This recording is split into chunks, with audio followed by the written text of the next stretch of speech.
이제 우리의 마음과 뜻과 정성으로 우리 하나님께 9월 마지막 주일 1일 부예배로 영광 돌리겠습니다.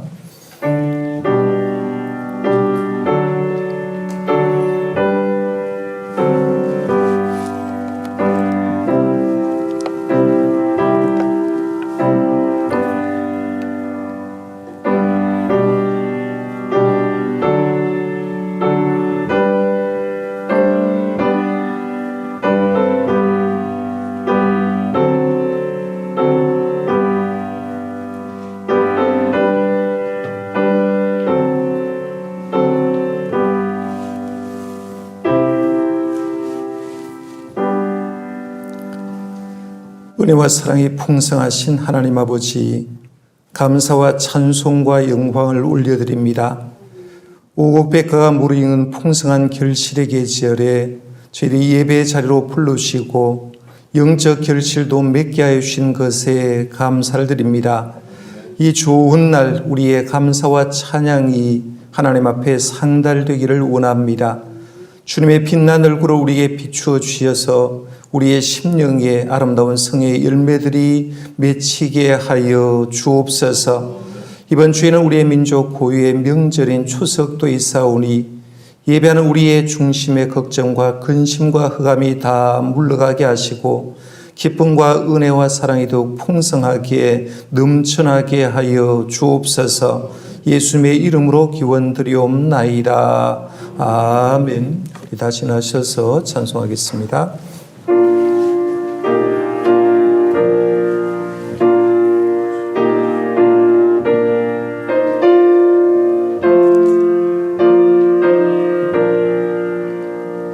이 천지가 만물이라 주시니 주여와 전능성들 성자 성녀 찬송하고 찬송하세.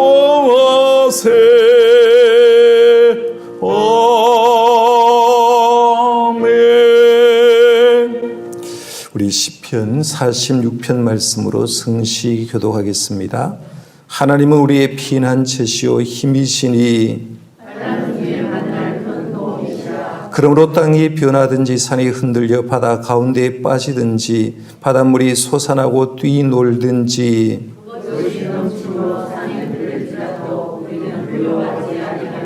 한 시내가 있어 나뉘어 흘러 하나님의 성 곧 지존하신 이의 성소를 기쁘게 하도다.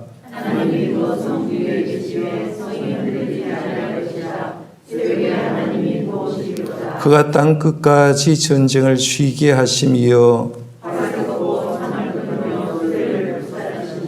이르시를 너희는 가만히 있어 내가 하나님 됨을 알지어다.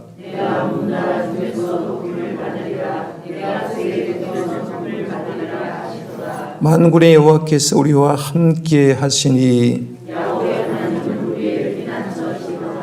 아멘. 우리 지난 한 주간의 삶을 돌아보면서 하나님과 사람 앞에 잘못되고 더러운 부분을 고백하는 참회의 기도를 잠시 드리겠습니다. 기도합니다.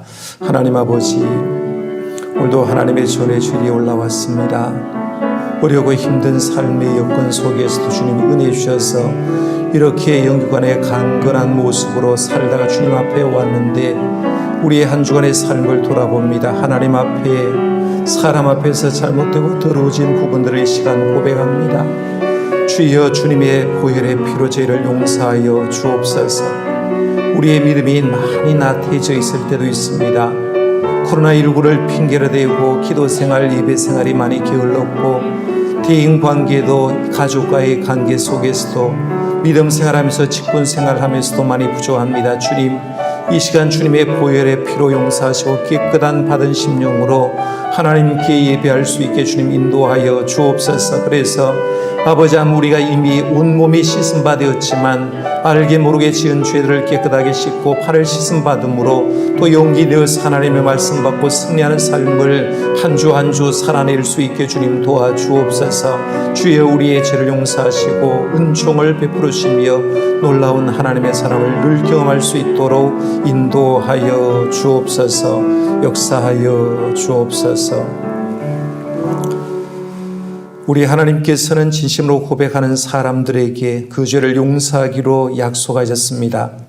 이에 여자에게 이르시되 내 죄의 사함을 받았느니라. 이 말씀에 의하여 우리의 죄가 용서받았음을 믿으시기를 바랍니다. 사도신경으로 우리의 신앙을 고백하겠습니다. 나는 전능하신 아버지 하나님 천지의 창조주를 믿습니다. 나는 그의 유일하신 아들 우리 주 예수 그리스도를 믿습니다. 그는 성령으로 잉태되어 동정여 마리아에게 선하시고 본디오 빌라도에게 고난을 받아 십자가에 못 박혀 죽으시고 장사된 지 사흘 만에 죽은 자 가운데서 다시 살아나셨으며 하늘에 오르시어 전능하신 아버지 하나님 우편에 앉아 계시다가 그로부터 살아있는 자와 죽은 자를 심판하러 오십니다. 나는 성령을 믿으며 거룩한 공교회와 성도의 교제와 죄를 용서받는 것과 몸의 부활과 영생을 믿습니다. 아멘. 우리 손 앉으셔서 찬송 부르겠습니다.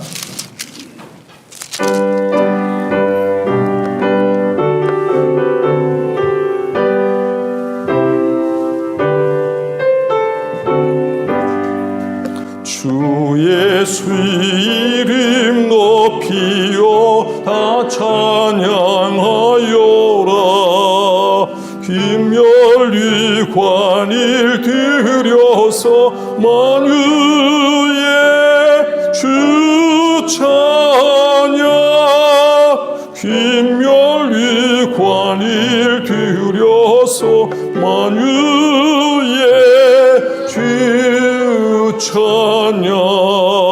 주 예수 당한 고난일 못 잊을 죄이나 내 귀한 법에 바쳐서 만유의 주 찬양.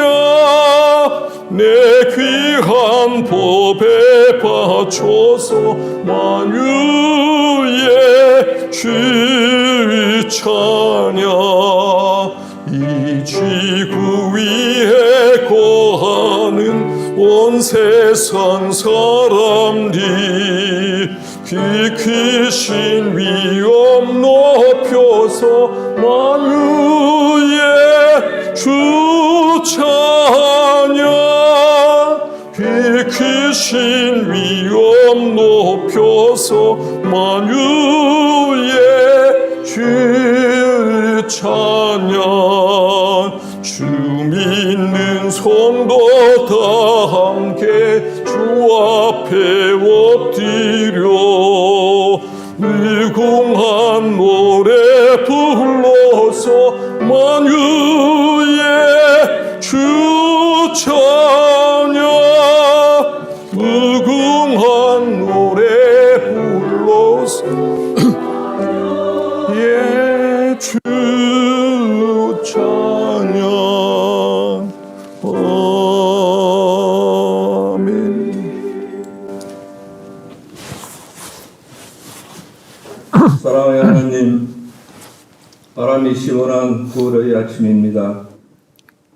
이 아침에 저희가 일찍 모여서 하나님을 예배할 수 있게 해 주셔서 참으로 감사합니다. 아멘. 이 시간 세상에서 끌고 들어온 온갖 잡념과 염려, 계획들을 여기서 내려놓습니다. 오직 하나님께만 집중하며 하나님을 예배하겠습니다. 주여. 저희가 드리는 예배를 하나님이 기뻐하시기를 또 만족하시기를 원합니다. 아멘. 주님은 언제나 저희의 삶을 세심하게 돌보시고 저희 삶을 인도해 주시니 감사합니다. 아멘. 주여.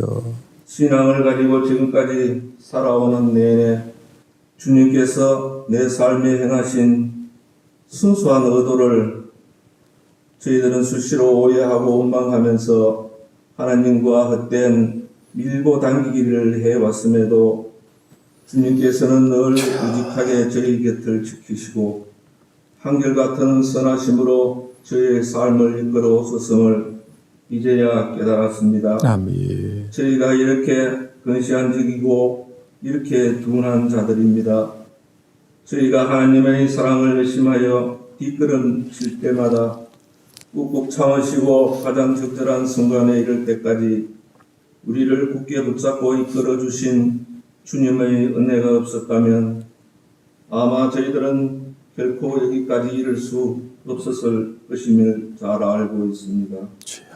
늘 단조롭고 늘 똑같은 일상에서 내 인생이 평탄하니 하나님은 차선에 계신다는 엉터리 같은 변명을 멈출 수 있도록 회개의 영을 내려 주옵소서. 아멘. 주여. 매일 매 순간마다 새로운 하나님과 조우하는 은혜를 내려 주옵소서.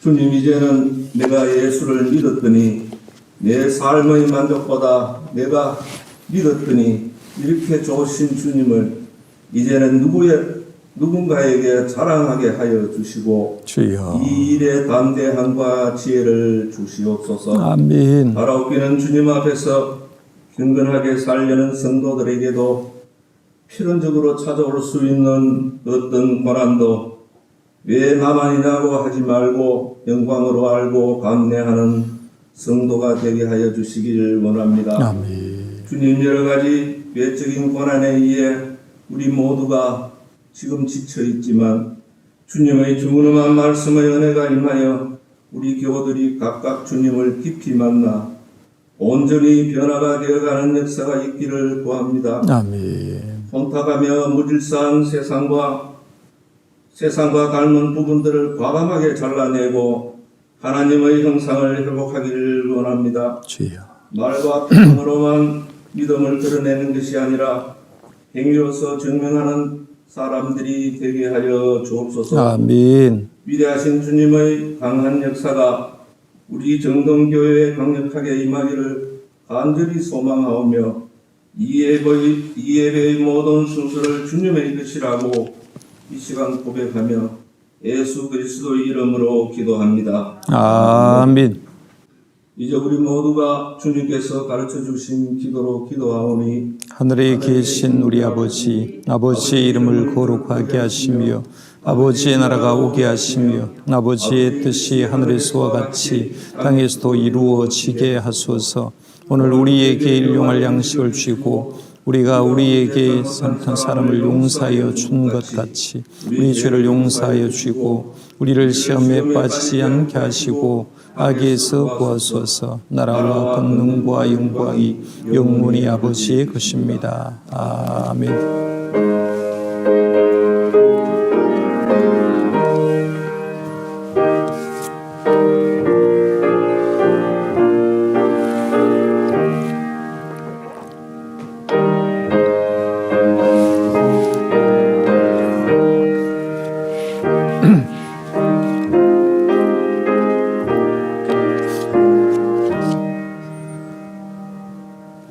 우리 봉헌 찬송 드리면서 힘을 봉헌하겠습니다.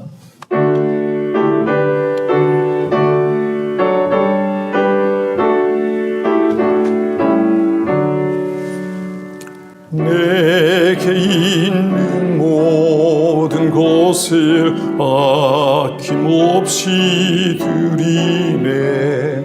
사랑하고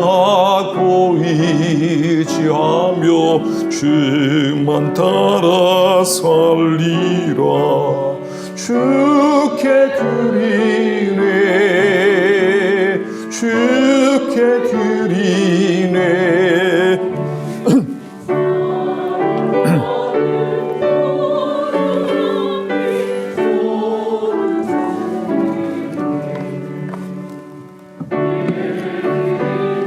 모든 것을 주를 위해 드리네. 주의 성령 충만하게 내게 내려주소서. 주께 드리네 주께 드리네 사랑 아닌 구주 앞에 모두 드리네 아멘. 하나님 아버지 은혜를 감사합니다. 오늘도 일부 예배로 하나님께 영광 돌리며 주님 받은 은혜 감사해서 귀한 예물 구별하여 이 시간 하나님께 올려드립니다. 예배 참석한 온 성도님들이 주일 예물을 정성껏 드렸습니다. 예물 받으시고 넉넉한 은혜로 주님께서 채워 주옵소서. 11조 예물 드린 여러 가정들이 있습니다. 우리의 삶에 누리는 모든 것이 다 하나님의 것인 줄 알고 감사함으로 드렸사오니 성의 약속한 대로 이 땅에 기름진 넉넉한 복으로 주님께서 채워 주옵소서. 아버지 하나님 감사의 예물 드린 여러 손길들이 있습니다. 그리고 선교 장학 예물도 하나님께 드렸습니다. 귀한 예물 주님 받으시고 주님의 뜻 가운데 이루어지게 하시며 드린 손길들 위해 큰 복으로 채워 주옵소서. 아버지 하나님 늘 항상 지켜준 것 감사하고 또 귀한 손녀 유치원 모든 생활이 정상적으로 옮겨가기를 원해서 예물 드린 손길도 있습니다. 명절을 화목하게 보내게 해달라고 예물 드린 손길도 있고 범사에 감사하면서 예물 드린 귀한 손길이 있습니다. 정성을 다해서 예물을 가지고 드리고 기도 제목을 썼사오니 그 기도 제목 응답되게 하시고 언제나 하나님의 살아계심을 체험하며 주님을 찬양하며 살 수 있도록 인도하여 주옵소서. 일부 예배를 위해서 섬기기 위해서 반주자로 방송팀에서 차량 봉사자로 예배위원대 수고하는 손길도 그들의 정성까지도 기뻐 받아 주옵소서. 주님 예물 받으시고 드린 모든 분들에게 더 큰 복으로 채워 쉴 줄 믿사옵고 예수님의 이름으로 축복하며 봉헌 기도드리옵나이다. 아멘.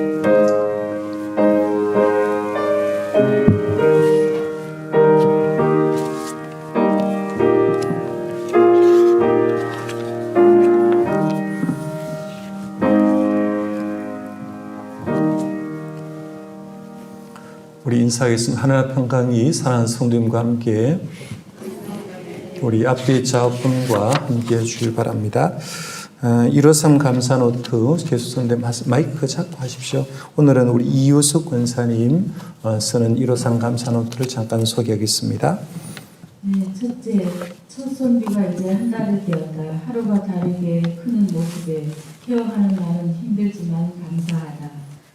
둘째, 은혜가 KBS 전병편에 출연할 수 있는 계기가 되어서 감사하다. 셋째, 김철권 장로님께서 아침마다 말씀을 보내주시어 삶 속에 말씀의 위로가 힘이 되게 해주셔서 감사하다. 넷째, 코로나19로 인하여 힘들고 어렵지만 매 순간순간 필요한 것들을 채워주신 또한 감사하고 가족이 건강하고도 감사하다. 다섯째, 애기 케어한다고 몸살이 나있는 애에게 사이가 약과 죽도를 사가지고 와서 주는데 그 마음이 고맙고 감사하다.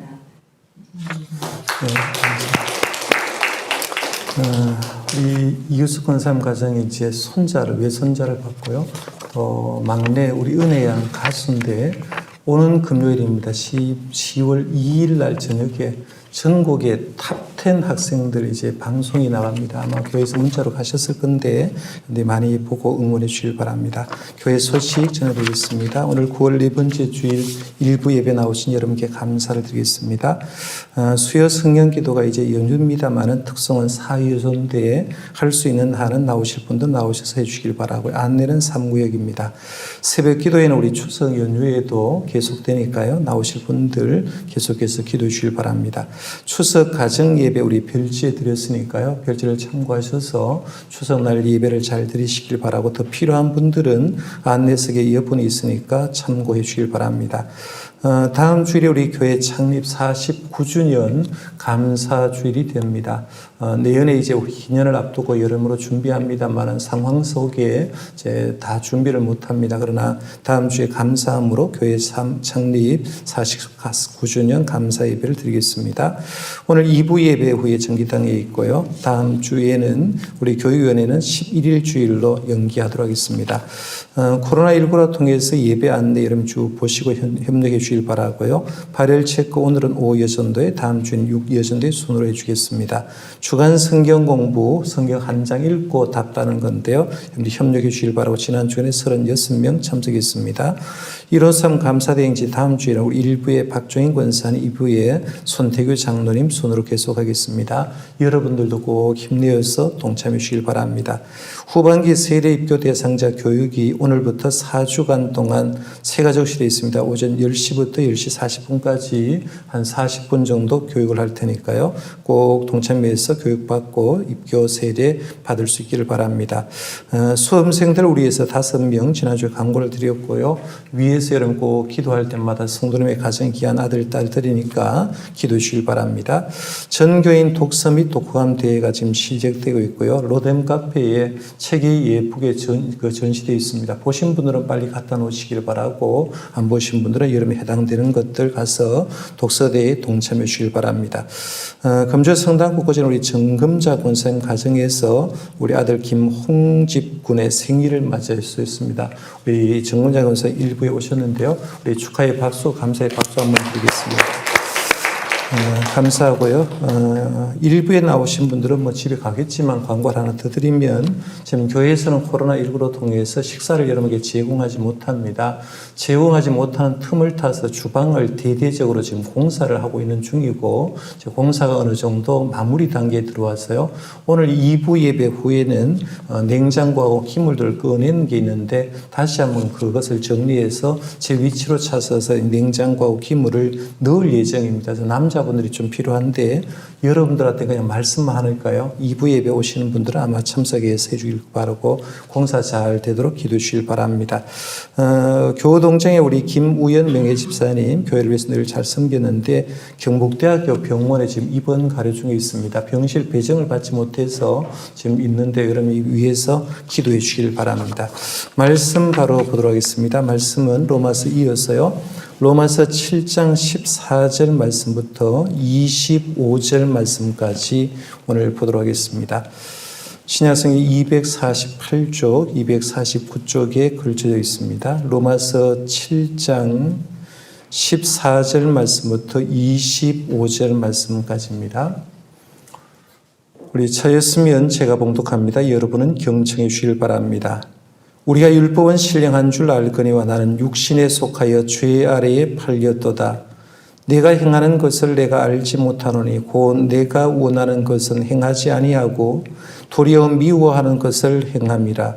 만일 내가 원하지 아니한 것을 행하면 내가 이로써 율법이 선한 것을 시인하노니 이제는 그것을 행하는 자가 내가 아니요 내 속에 거하는 죄인이라. 내 속 곧 내 육신에 선한 것이 거하지 아니하는 줄을 아노니 원함은 내게 있으나 선을 행하는 것은 없노라. 내가 원하는 바 선을 행하지 아니하고 도리어 원하지 아니하는 바 악을 행하는도다. 만일 내가 원하지 아니한 그것을 하면 이를 행하는 자는 내가 아니요 내 속에 거하는 죄인이라. 그러므로 내가 한 법을 깨달았노니 곧 선을 행하기 원하는 나에게 악이 함께 있는 것이로다. 내 법을 즐거워하되 내 지체 속에서 한 다른 법이 내 마음의 법과 싸워 내 지체 속에 있는 죄의 법으로 나를 사로잡는 것을 보는도다. 오호라, 나는 곤고한 사람이로다. 이 사망의 몸에서 누가 나를 건져내랴. 우리 주 예수 그리스도로 말미암아 하나님께 감사하리로다. 그런즉 네 자신이 마음으로는 하나님의 법을 육신으로는 죄의 법을 섬기노라. 아멘. 이 시간 우리 23구역 식구들 나오셔서 찬양으로 하나님께 영광 돌리겠습니다.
감사합니다.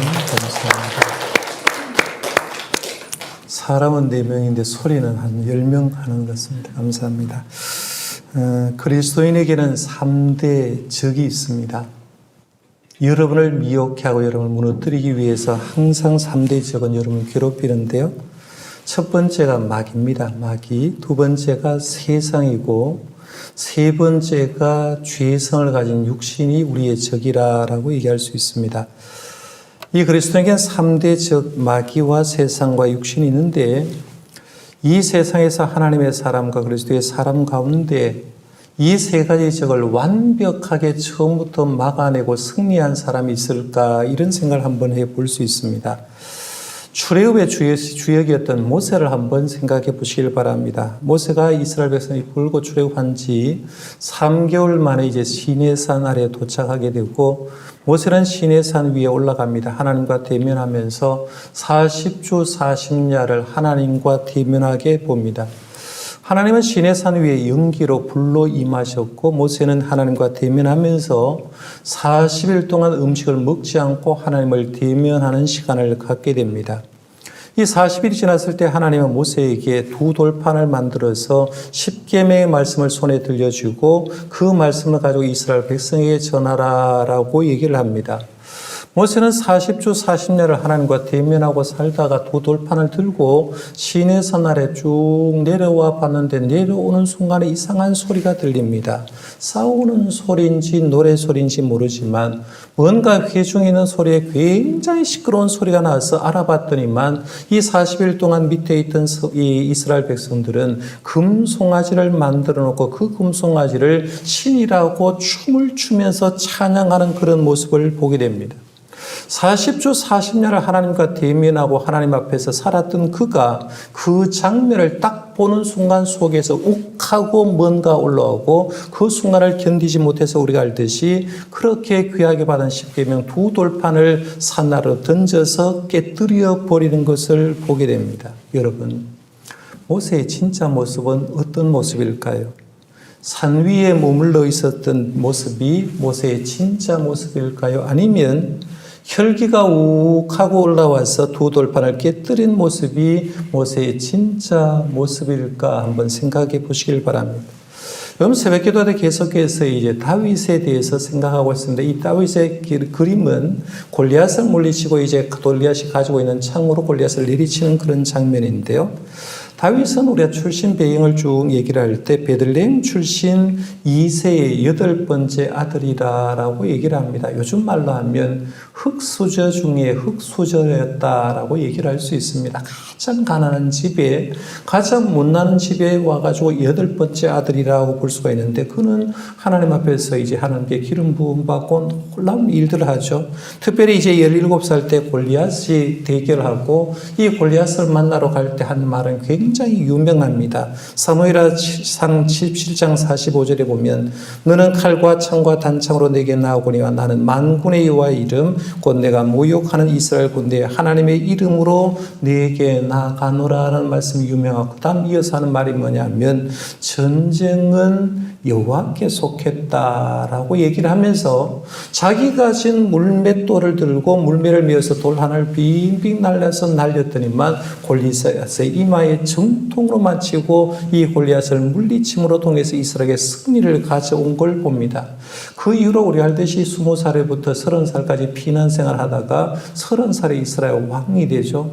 왕이 돼서 이제 나라가 안정되고 어느 정도 되었을 때 봄이 되면 계속해서 전쟁에 나가는데 이 다윗은 전쟁에 나가지 않고 궁궐에 있다가 궁궐 아래 이렇게 내려다보는데 목욕하는 밧세바를 보는 거죠. 그래서 저 여자가 누구냐라고 알고 우리의 아내인 것을 알면서도 그 밧세바를 궁궐로 데려와서 성적인 수행을 하게 돼요. 그러니까 성폭력을 하는 거죠. 성범죄를 하고 결국에는 그 아이를 통해서 아이가 임신된다는 알고 전쟁터에 있던 우리아를 불려들이고 나중에는 우리아를 죽이게 되는 것을 보게 됩니다. 여러분, 다윗이 하나님 앞에 바르게 섰을 때가 그의 원래 모습입니까? 아니면 밧세바를 범하고 우리아를 죽일 때가 그의 원래 모습인가 한번 생각해 볼 수 있습니다. 신약의 베드로도 한번 보십시오. 베드로도 보면 이 베드로는 예수님을 만남으로 통해서 시몬에서 베드로로 변했죠. 그래서 시몬이라는 이름의 뜻은 조약돌이라는 이름의 뜻이고 베드로라는 이름의 뜻은 반석이라는 이름의 뜻입니다. 그리고 예수님을 만나서 수제자가 되었습니다. 예수님이 3년 동안 사역하시고 이제 돌아가실 때쯤 되니까 제자들에게 이런 얘기를 합니다. 너희들 모두가 내가 잡혔을 때 다 뿔뿔이 흩어지고 도망갈 거다라고 얘기합니다. 그때 베드로가 뭐라고 대답하느냐 하면 다른 제자는 다 주님을 버려도 나는 버리지 않고 다른 제자가 버리고 갈 때 나는 주님이 죽는 데까지 따라가겠습니다 라고 이렇게 얘기를 합니다. 그런데 결과는 어떻게 되느냐 하면 결국에는 예수님을 잡혔을 때 다 도망가고 이 베드로는 멀찍이 주님 따라가다가 우리 알듯이 예수님을 3번이나 부인하게 됩니다. 여러분 지금 보는 그림은 여인 앞에서 베드로가 부인하는 그런 것을 그림을 그렸는데 그러면 부인하지 않겠다고 장담했던 베드로의 모습이 원래 모습입니까? 아니면 3번이나 주님을 모른다고 부인했던 베드로의 모습이 베드로의 참 모습이냐 하는 겁니다. 한번 생각해 보시길 바랍니다. 지금 우리가 로마서의 말씀을 생각하는 사도 바울도 역시 그런 사람이죠. 근데 사도 바울이 어떤 인생을 살았느냐 하면 이 F.F. 브루스라는 신학자가 쓴 바울이라는 책이 있어요. 바울이라는 책이 있는데 바울이라는 책의 제일 뒤편에 보면 바울의 연표, 바울의 일생을 어떻게 살았는가 이제 시간대별로 이렇게 기록해 놓은 게 있어요. 대략해서 이제 서기 주후 5년경에 다소에서 사도 바울은 태어났을 거다라고 추정을 합니다. 경이라고 얘기한 건 그 무렵일 거다. 정확하지는 않지만 아마 그럴 거다라고 했고요.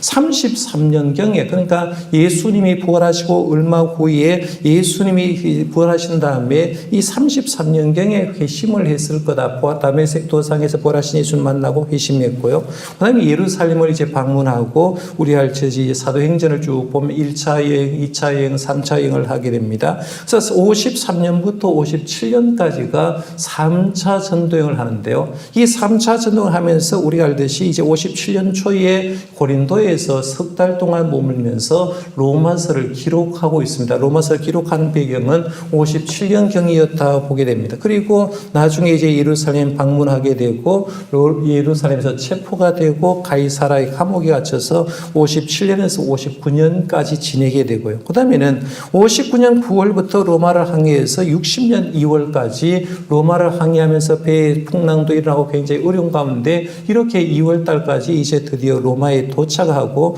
60년에서 62년 동안 로마의 가택 연금이 되어서 거기서 복음을 전하고 옥중서신도 기록합니다. 그렇게 하다가 석방되어서 후기 사역을 조금 하다가 다시 투옥되어서 서기 65년경에 사도 바울은 로마에서 목이 베어서 순교를 당하게 됩니다. 바울은 예수를 만난 후에 오직 한 길입니다. 주님 영광 위에서 살고 십자가와 부활의 복음을 전하기 위해서 애쓰다가 로마에서 순교를 했습니다. 그러면 그렇게 완벽했던 사도 바울에게 흠이 있었을까요? 흠이 없었을까요? 하는 겁니다. 사도 바울이라면 흠이 없을 거라 생각하는데 정답은 뭐라고 했을 수 있냐면 사도 바울도 우리와 똑같은 성정을 가진 사람이라서 우리처럼 부족한 면이 있었구나라고 생각하는 거예요. 오늘 본문 말씀 로마서 7장 말씀을 쭉 읽어보면 바로 그런 내용이 나오죠. 그래서 이 로마서 7장은 오늘까지 이제 3시간째 강의를 하는데 사실 이 로마서 7장은 여러분 읽어보시면 알겠지만 굉장히 쉬운 내용은 아닙니다. 아직도 신학적인 논쟁이 많이 되고 있는 내용 들이 많이 있고요. 좀 어두운 내용들이 많이 들어와 있는 걸 보게 됩니다. 예를 들면 신학적 논쟁 어떤 것이 있습니까? 라고 물으면 이런 거죠. 오늘 본문 말씀에 봐도 나는이라는 말이 있어요. 내가라는 말이 있고 나라는 표현이 있습니다. 나는, 내가, 나라고 얘기하는데 여기서 말하는 나는 혹은 내가, 나는 도대체 누구를 가리키는 말일까? 사도 바울을 가리키는 말일까? 아니면 제3자를 가리키는 말일까? 라고 생각할 때 학자마다 주장하는 인정하는 게 다릅니다. 어떤 사람은 여기서 나라는 것은 이 말씀을 썼던 저자인 사도 바울을 얘기하고, 어떤 사람은 사도 바울은 이런 고민을 안 했을 거다라고 해서 제3자로 생각하는 사람이 있는데요. 대체적으로 주로 신약자들이 여기서 내가 누구라고 하느냐 하면 사도 바울이라고 인정을 합니다. 이 저자였던 사도 바울이 얘기하고요. 그러면 이 사도 바울을 저자로 인정한다고 하면 두 번째 논쟁거리가 들어갑니다. 그게 뭐냐면 지금 사도 바울을 가만히 보니까 분명히 다메섹 도상에서 부활하신 예수님 만나고 일평생 하나님의 영광, 예수님의 죽음과 부활을 전하기 위해서 노력했는데 그에게도 고민이 있었다 하는 걸 보죠. 그래서 오늘 본문 말씀에 보면 굉장히 큰 고민을 하고 있는 걸 보는데, 이 고민이 그러면 사도 바울이 예수님을 만나기 전에 이런 고민을 한 건가? 아니면 사도 바울이 예수님을 만나고 난 직후에 이런 고민을 한 건가? 아니면 예수님을 무르익고 믿으면서 성숙해져 갈 때, 성숙한 그리스도인 되었을 때 이런 고민이 했을까 한번 생각해 보는 거예요. 저와 여러분들은 사실 신앙생활 하면서 세상의 삶이 바빠서 이런 고민을 잘 하지 않기 때문에 이런 고민에 별 얘기하는데요. 이 사도 바울이 이런 고민을 했다라고 얘기했을 때 학자들은 예수 믿기 전에 사도 바울은 이런 신앙적인 고민 안 했을 거라고 생각합니다. 왜냐하면요, 예수 믿기 전에 사도 바울의 명함은 진짜 화려한 사람입니다. 왜냐하면 성경 말씀에 보면 자기 자신을 소개할 때 나는 유대인 중에 유대인이라고 했거든요. 바리새인 중에 바리새인이라고 했어요. 가말리엘 문화에서 수학했고 율법에 능통한 자라고 했습니다. 쉽게 말하면 우리 한국으로 얘기하면 나 어릴 때 서울대학교 나왔고 서울대 대학원 나와서 서울대에서 박사학위를 하고 세상적으로 보면 최고의 엘리트였다는 말이 하고 있어요. 그러니까 이 사도 바울은 예수 믿기 전에 자기는 율법에 의해서 완벽한 사람이라고 생각한 겁니다. 그러니까 예수님을 믿기 전에 이런 고민을 해본 적이 없었던 사람입니다. 그러면 이런 고민이 언제 했을 거냐라고 추정해 보면 아마 이방인의 사도로 부름받고 믿음 생활하면서 주님을 계속해서 따르다 보니까 자기의 믿음이 깊어지면 깊어질수록 내 모습에 이런 모습이 있구나. 내 모습 속에도 이런 신앙적인 모습과 갈등점이 있구나라고 생각하고 자기 자신을 솔직하게 고백하는 게 7장 말입니다. 그러니까 7장 말씀은 굉장히 암울한 얘기를 하게 되고, 이렇게 모순이 있는 내가 해결하는 방법이 있는데 그 해결하는 방법이 어디서 나오느냐 하면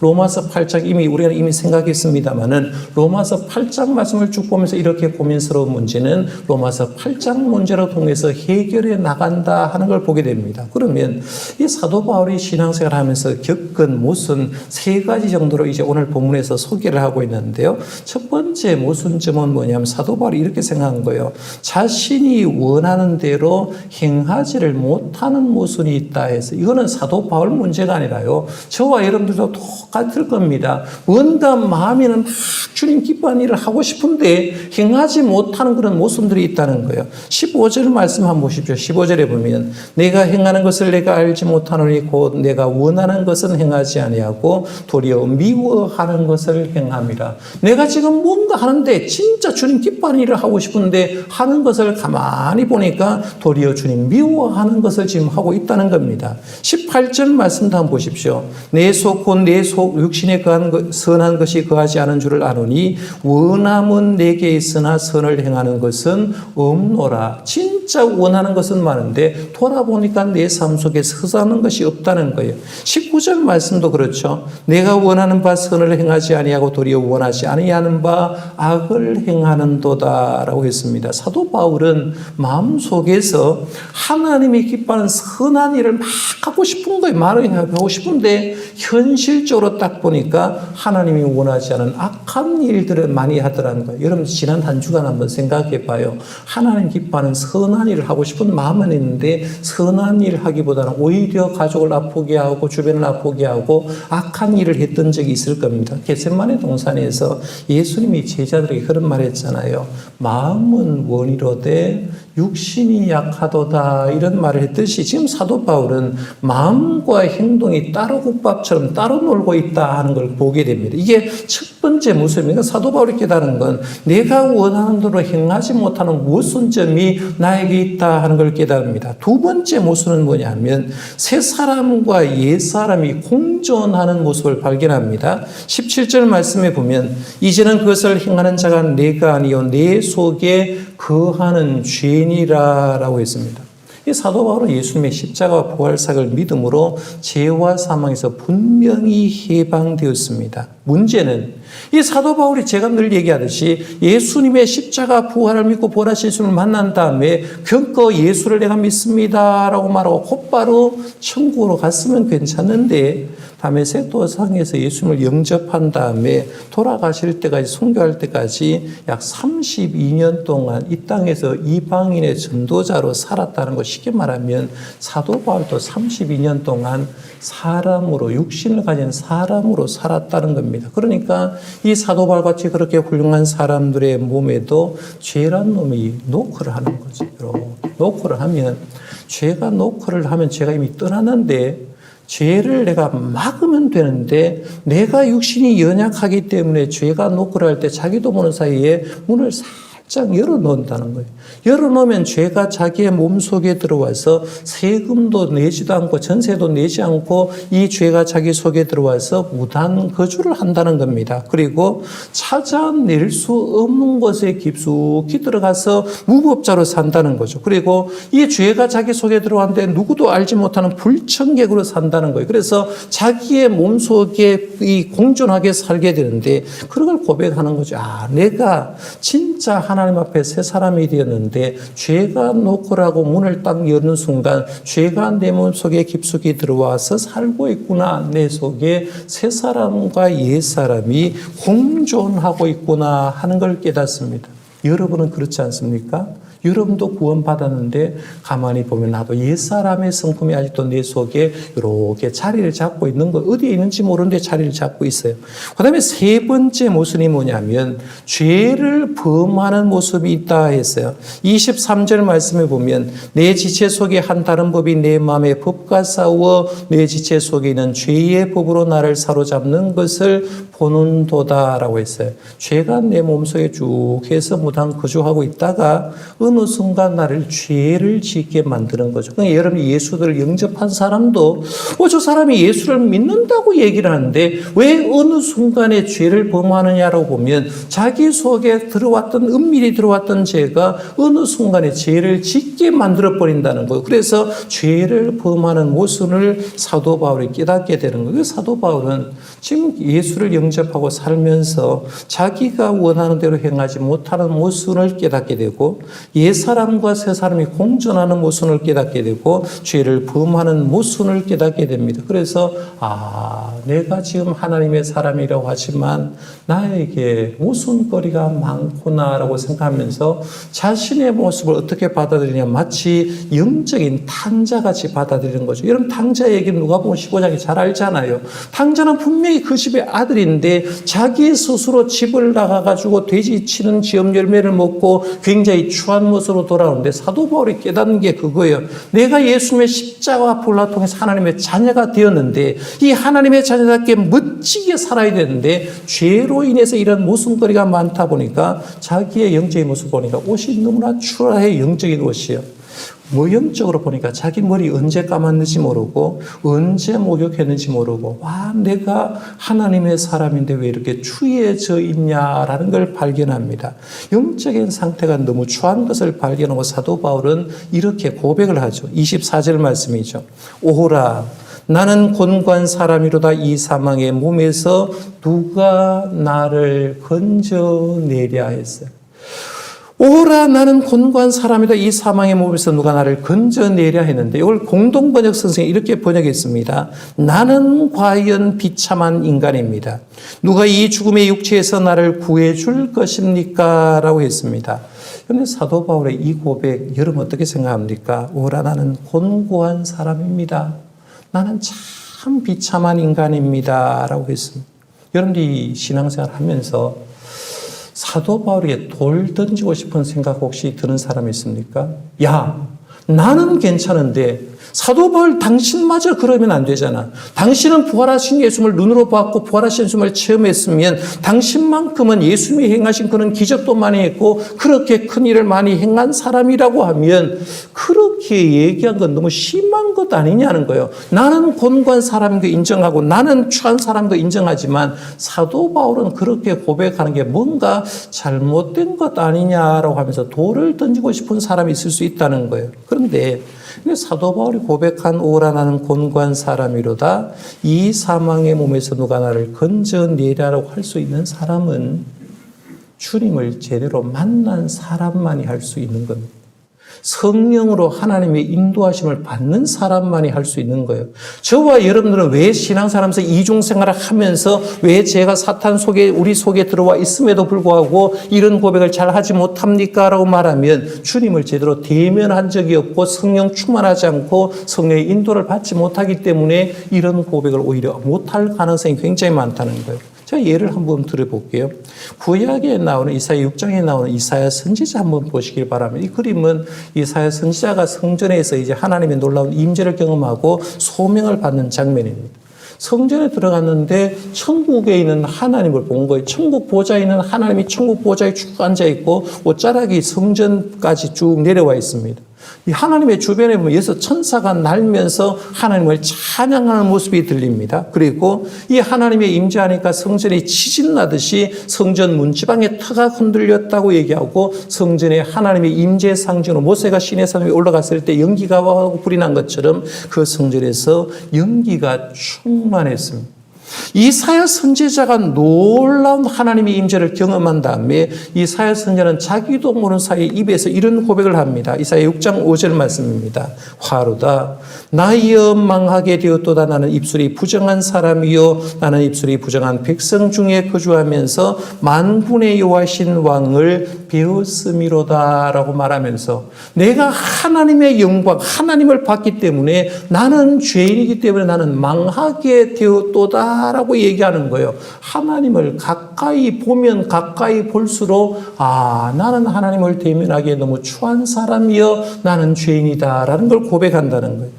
아까도 베드로 얘기를 했습니다. 베드로가 예수를 만났을 때 어떤 고백을 했습니까? 예수님께 고기를 잡고 예수님을 만났을 때 그때 베드로는 예수님께 이런 고백하죠. 주여 나를 떠나소서 나는 죄인으로서이다 라고 해서 하나님을 만나보니까 내가 죄인이라는 사실을 깨닫게 되는 거예요.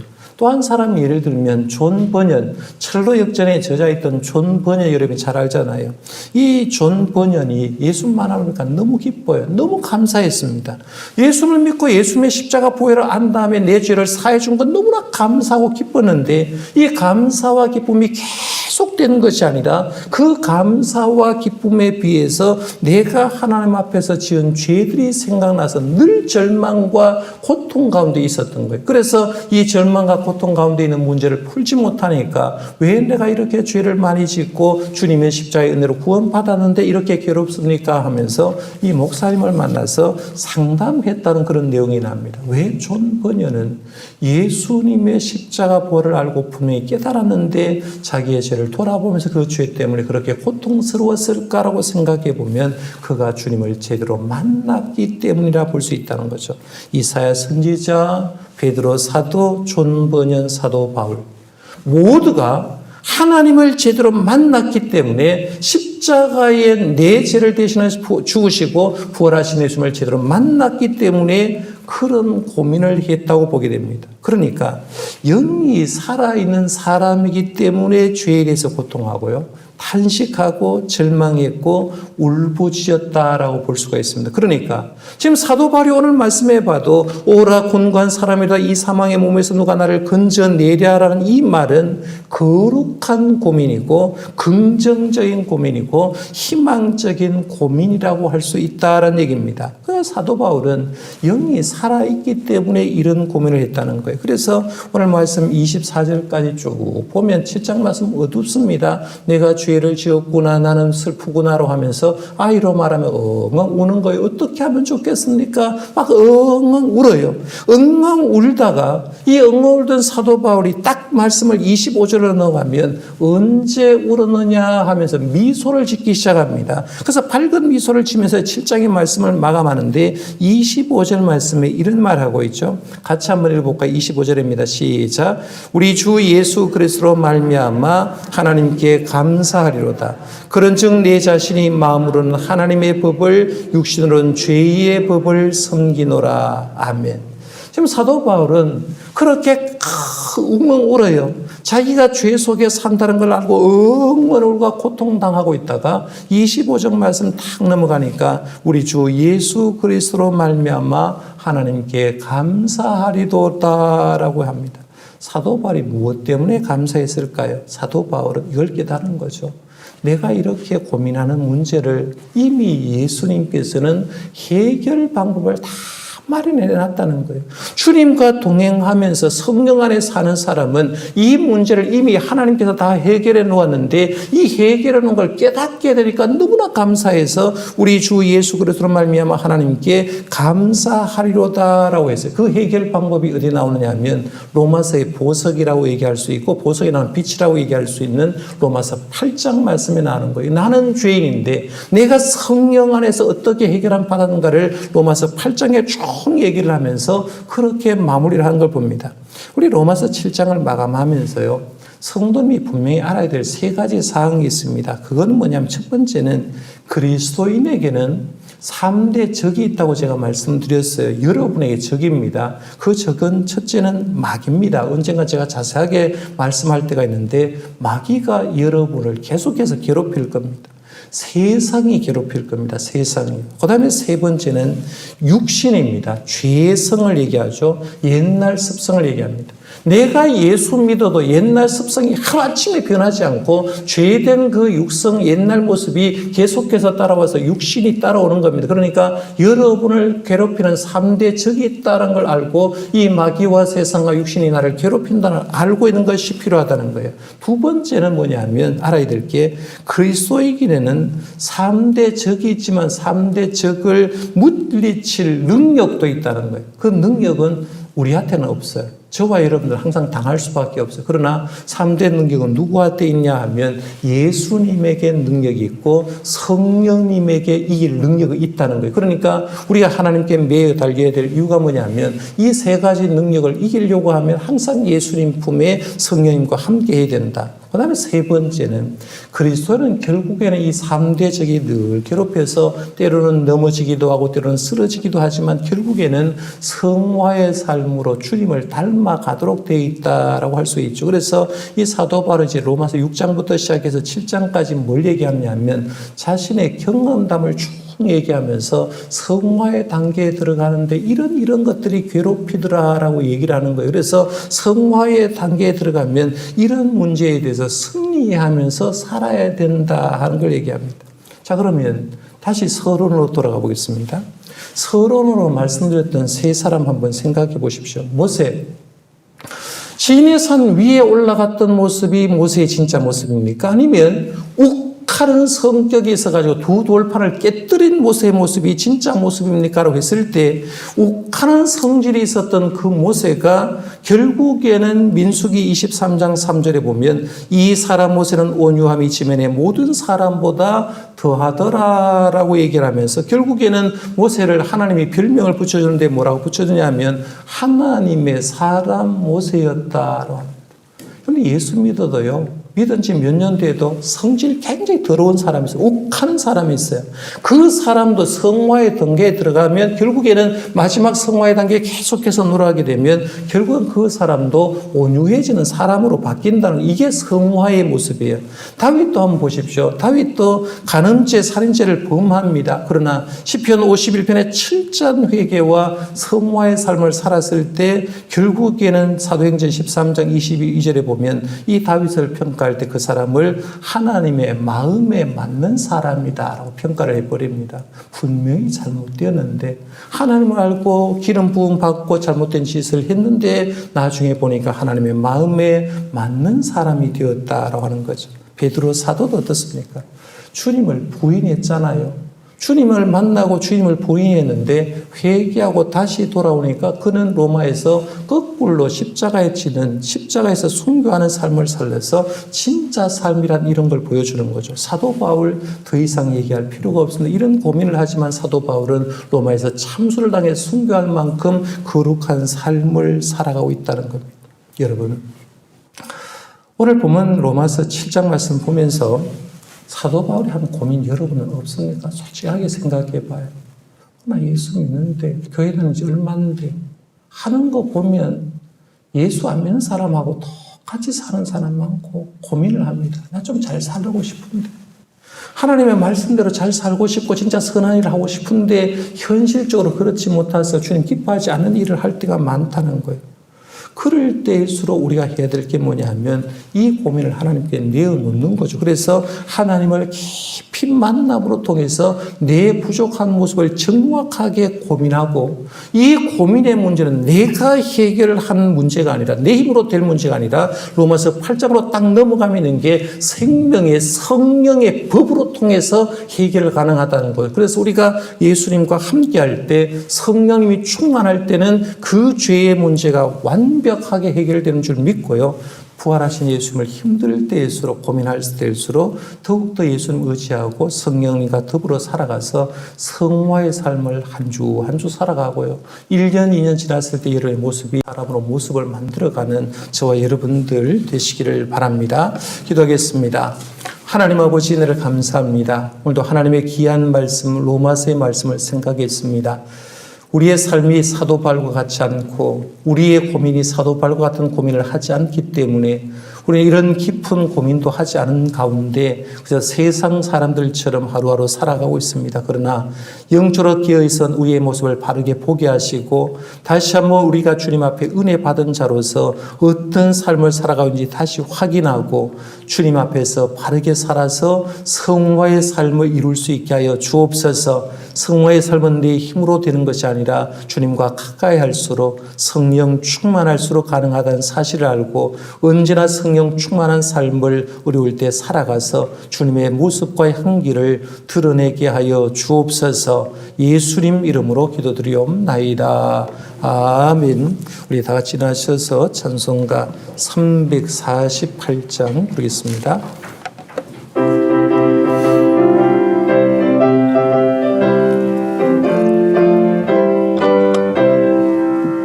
마귀들과 싸울지라 죄악 벗은 형제여 담대하게 싸울지라 저기 악한 족병과 심판날과 멸망의 날 내가 선 문 앞에 곧 다가오리라.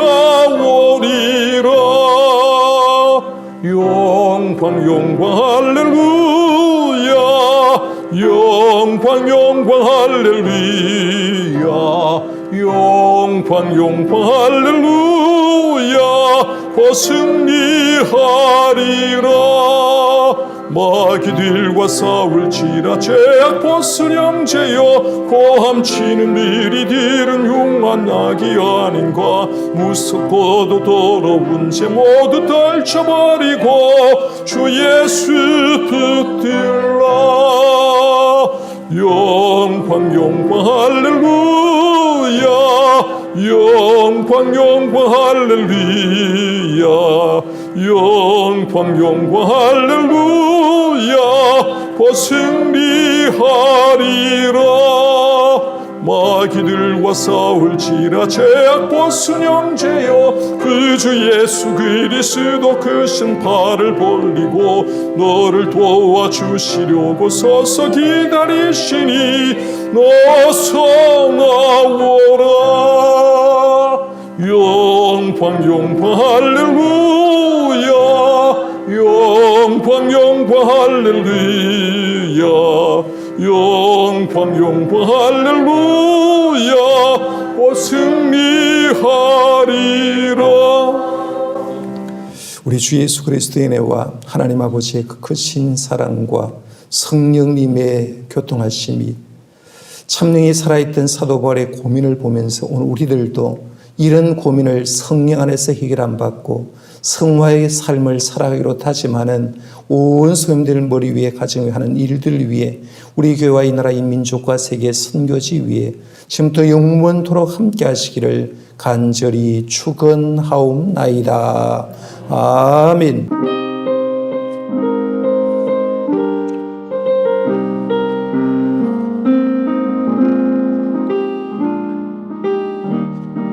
정동교회여 희년에다 나팔 불며 선포하라.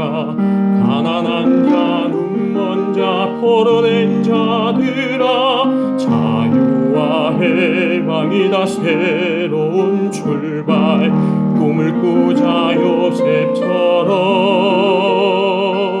비전으로 펼쳐가라. 주빌리 주빌리 할렐루야 하매 이 땅의 희망 정동교회 정동교회여 희년의 해다. 준비하며 나아가라. 그동안의 고통과 아픔 가운데 견고한 주님 나라 실현되었네. 50여 것 해외교회 건축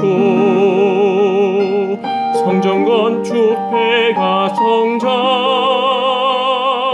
주빌리 주빌리 할렐루야 하매 작은 천국이로다. 정동교회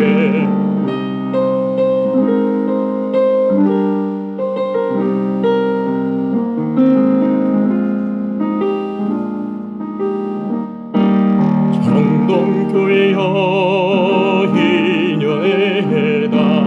미래를 향해 출발하라. 이 시대의 모형적 건강한 교회 하나님 나라를 구현해 보세. 하나님 마음 알아. 사도행정적 역사 이루라. 주빌리 주빌리 할렐루야 하매 축복의 땅이로다. 정동교회 축복의 땅이로다. 정동교회 우리는